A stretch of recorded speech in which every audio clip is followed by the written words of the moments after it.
All right, everybody. Thanks for joining us here at Spawn. This is Pete, and we're going to tie up a cool little dry fly here for a couple reasons. One, because this is a little take on a Sally, like a little Stonefly, yellow Sally kind of dry fly deal. But it's also going to incorporate some of the same techniques that we used for our simple Caddis fly, as far as getting the hair wing on there. So we're just going to do a couple of different things there. And then in the front, we're going to build up a very bushy hackle so that this thing just floats all day no matter the water that we're going to be fishing. For the thread, I've got some Uni-6 in Camel. Let's just get this started. And again, this is nothing specific. It's just going to be kind of a general dry fly that we're going to be able to use, if we're not matching an exact mayfly or midge pattern or something like that. If we're just out there having fun and you need a little dry fly to toss on, this is a pretty cool way to do it. Here I've got some of the Alaskan roe, and this is, just a little glow bug yarn. It's simple. And the reason we're going to use this, a lot of times you'll see a yellow Sally tied with a red or orange bud off of there to emulate a little egg sac. Another cool thing about the egg roe yarn is that it does float really well. So it's going to help us, if you could float every little portion of your fly, then the entirety of the fly should float very well. And I want an even base, but I'm going to keep this all on top of the hook shank here. So use that offhand finger, get a wrap, pull down, and then come back at that angled 45-degree angle all the way back to where our first thread wraps are, which are just above the barb of this hook. And now this we don't need anymore. And this is, I only tied it up this far to keep an even underbody when we go to the rest of the fly. Once this is situated where we want it, we're going to bring that thread back up to roughly there, and then just go ahead and pull up and give a clean cut on our butt section. Voila. For this fly, I want roughly 2/3 of the hook shank for the abdomen and 1/3 of the hook shank for the thorax, or all that beautiful hackle we're going to put on. So starting right about here, I'm going to use some yellow Arizona diamond dub, and I'm going to dub this on pretty thinly. Stoneflies, they do have a significant body, but it's nothing that we really need to make bushy here because it's not going to help in the flotation of this fly. So we just need something that gets their attention and isn't super heavy when it's wet.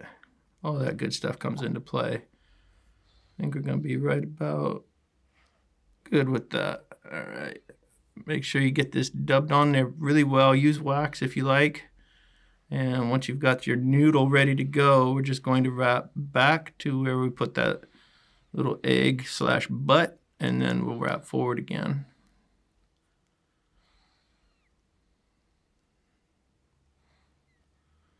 And right about here, one last wrap, and then just start working your way up. I don't like that, so I'm going to tighten that back up before I start wrapping forward. See if it'll sit a little better like that. And we're back to where we started. Now at this point, you could go right into the hackle. I'm just going to trim some of these unruly fibers that are long, but for the rest of it, I'll leave it just so it has a more buggy appearance. Now, just like we were going to tie an elk hair caddis or any hair wing dry fly, I've got some elk hair that I've already put into the stacker, got the tips evened up, and this is probably half of a pencil thickness that I'm using here. And I want that to hang just over the end of the butt there. So I'm going to go ahead and tie that down on top of the hook shank. Get a good pinch with my offhand, and then just slowly start. And once I've got a loop around, a soft wrap, I'm going to just gently pull up and again pull down, and now up, down, up. And this will keep all that hair stacked on top of our fly, not creeping over to one side or the other on that hook shank. And once you've got that all the way back to where your dubbing body starts, that's pretty good right there. And then all we have to do is trim off the front here of all this excess elk hair butts. So let's get in there, see how we can do this. Not too bad. Just a couple strays here. Clean those out. And this is completely up to you how neat and tidy you like your flies to be. Get in there. A couple of stray elk hair fibers here on the side. Just go ahead and nick those out right now. And looks pretty good.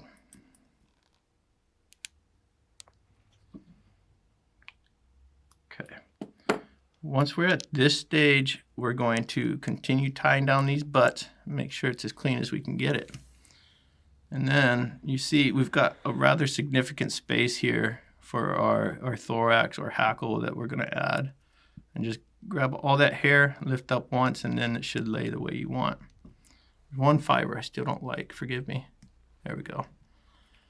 So here we have some hackle, and this is some whiting brown, but if you'll notice, this feather has hackle on both sides, but what we're going to do is find out exactly where we're going to tie in. So you'll see I've got a tie in cleaned up here at the base of the feather. And then what I've done is removed all the fibers that as this wraps, that the bare side of the quill will be against the hook shank every wrap. And the reason we're doing this is I'm going to get a lot of extra wraps of this feather, and instead of having the fibers fight each other on both sides, we're just looking at the fibers coming off one side of this quill, and it'll make the fibers stand up. Virtually all of them will be very vertical and not interfering with each other. And so that lends itself to putting a ton of wraps on there. And then you've got extra hackle, which of course floats the fly extra well. For the thorax area, I'm going to stick with some diamond dub, but I'm going to use, this is the golden yellow, so it's just a little bit, darker than the body tone. And it's up to you. You could use orange, you could use red and give it an extra hot spot, whatever you want to do.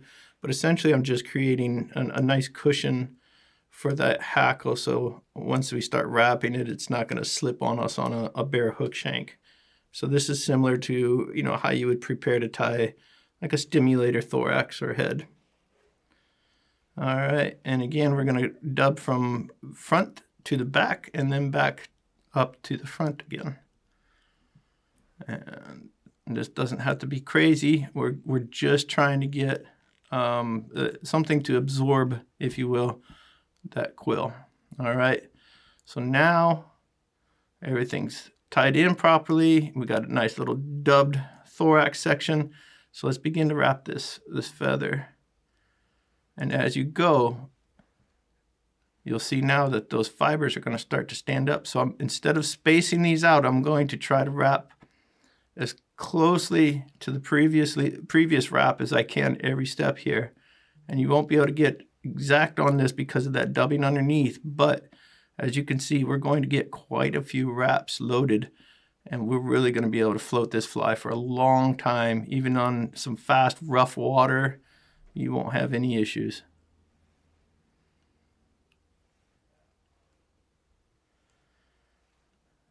And if I move this thread up once, I might be able to get an extra wrap or two here. Do I need it? Probably not. Do I want it? Absolutely. All right, that looks like it. And on this one, we're going to come up, follow into that V with our thread, and gently drop it. I'm trying not to hit the camera lens. And then there's a second wrap and a third.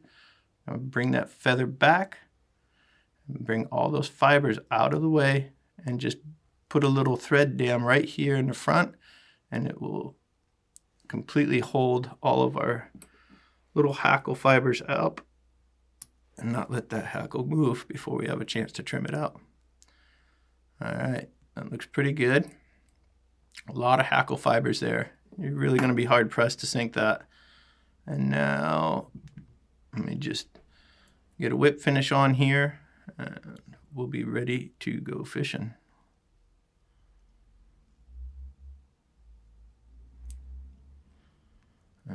we go.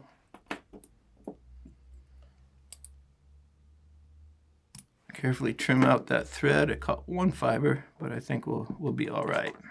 And now I'm just going to give this a little kiss of Loon Hard Head Clear, so it seals everything up nice and neat. And we have ourselves a dry fly that, depending on the colors you use for the body and even for that hackle, you know, you could quickly change this, tie it on a smaller size, throw it in gray, a little grizzly hackle with that brown, and you've got something that's going to work as an Adams variant. You know, you could go really big on this for larger stoneflies, even like some of the salmon flies, even though they're usually tied with foam, but this would do it. And there you have it. Very simple, rather utilitarian dry fly that actually is going to float all day long. So I hope you guys enjoy this, and I hope you tie it and try a couple different variations for yourself and see what works best in your water. And if you guys do enjoy this, please remember to hit like and subscribe, and we will see you guys on the water. Thanks for watching.